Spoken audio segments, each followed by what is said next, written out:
ঐতিহাসিক সাফল্যের পর প্রধানমন্ত্রী নরেন্দ্র মোদীর সঙ্গে দেখা করতে চলেছে ভারতের মহিলা ক্রিকেট টিম। হরমনপ্রীত কৌরের নেতৃত্বে ভারত রবিবার মুম্বাইয়ের ডিওয়াই পাটিল স্টেডিয়ামে দক্ষিণ আফ্রিকাকে হারিয়ে প্রথমবারের মতো মহিলা ক্রিকেট বিশ্বকাপ জিতেছে।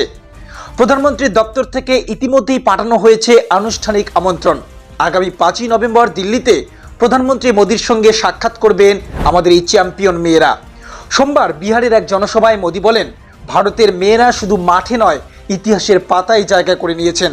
এরা আমাদের গর্ব। पूरा भारत अपनी क्रिकेट टीम की सफलता से बहुत खुश है। ये भारत का पहला विमेन्स वर्ल्ड कप है।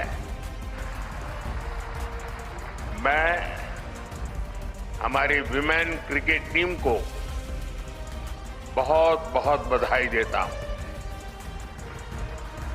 हमें आप पर गर्व है। आपकी ये सफलता देश के करोड़ों नौजवानों को प्रेरित करेगी।